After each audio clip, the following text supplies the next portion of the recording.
Hey there, Dan Fitzpatrick here at stockmarketmentor.com on Monday, December 9th. And I want to look at Twitter today. This is a case of this is a great example of the efficient market theory. And there's several folks, none of whom I respect, who subscribe to the efficient market theory, which is, hey, why even bother trying to beat the markets? You can't do it. The markets are too efficient. They price everything in right away. You might as well flip a coin. Better yet, buy an index fund, and then when the market goes up, you make money. When the market goes down, well, let's not talk about the market going down. Let's just talk about the market going up, and the market's really efficient. Well, first of all, the market isn't efficient. But even if it was, and I sent out a note this morning to members about this.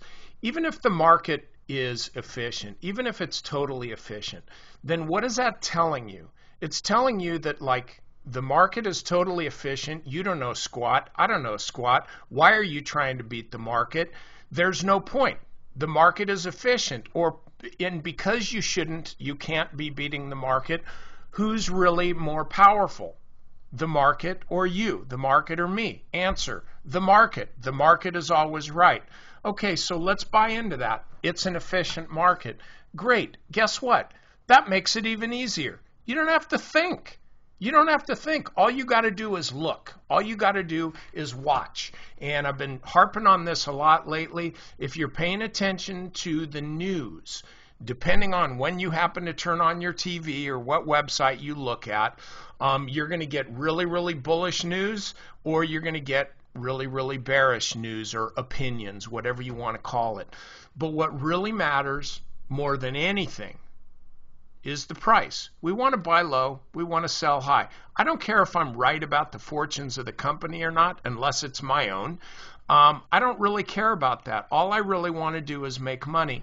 So you hear a lot of folks, and I was looking at the valuation of Twitter. I'm going like, I wouldn't pay $39 for this stock if it was the only stock being traded. It's just way too expensive. However, does that really matter? A lot of really, really smart guys are saying this thing should be a $30 or a $35 stock. Well, guess what? It's not.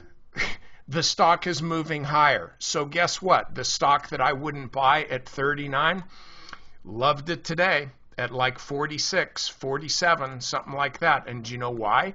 Because the market's efficient. The market's efficient.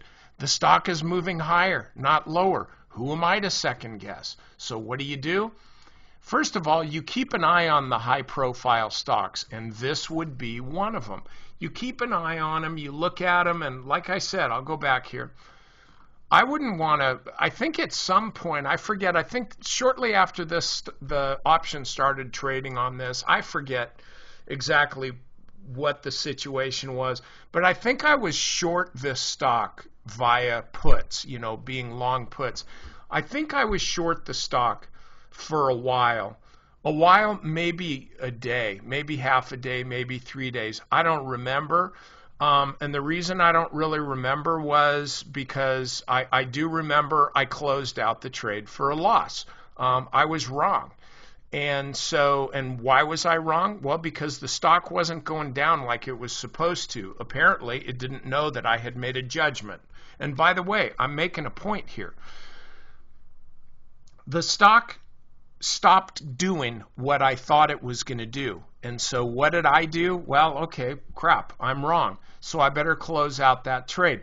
And I closed it out for a small loss, hence unremarkable. In other words, I can't even remember the specifics about the loss because I take losses a lot. And I take losses a lot because I trade a lot more. And sometimes you're going to win, sometimes you're going to lose. Think about it this way. You got a summer portfolio. Some are good, some are bad. That's just the way it goes. So when I took a loss on Twitter, I still didn't feel like trading it to the long side. You can see the stock going up, but frankly, I was focused on other things, kind of like Apple at that time. So I started looking at it, though, over the last couple days. And this morning, I noted that it had moved above this last high here. Okay, that was kind of a big deal, particularly if you're looking, say, at the 15-minute chart.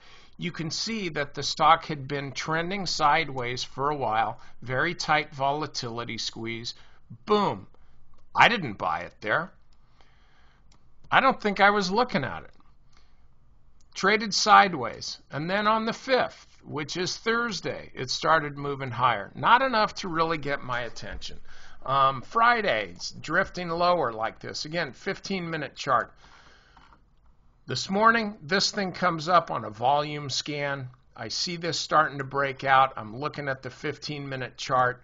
Look at the 5-minute chart even. And I remember thinking, you know what? I'm not going to wait for the breakout on the daily chart because I think that my risk is limited. If I look at this area right here, I could put a stop like right there. I could put a stop there. I buy the stock, I don't know, in here. Buy it here. It doesn't matter because you know where your stop is. You know that that is going to be your exit. If the stock pulls, if it rolls over, falls below your stop, then you're out. And that's okay. But instead, what has happened? The stock has just continued to move higher.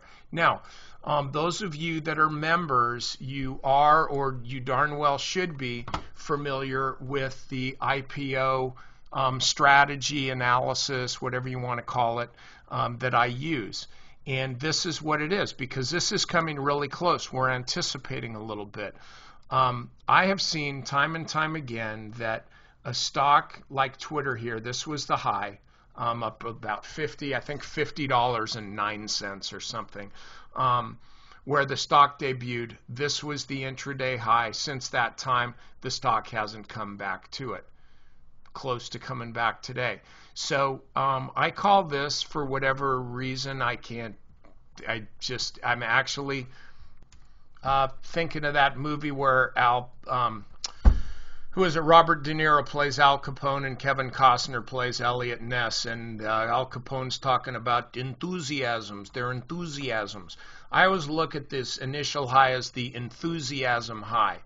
Then the stock starts coming down to earth, and what often happens is at some point, stock's going to come up, nudge this high. We've seen it in Facebook. A lot of times they'll even kind of pull back a little bit. Sometimes they'll just shoot through. Sometimes they'll even shoot through and then pull back. And then you can look out. You'll see them trade this way, like kind of in this general range for a week or 2 or 3, and then ultimately lean up against this resistance and then start blowing right through. So my suggestion today on Twitter was that you take this stock anticipating the test here and ultimately a push through.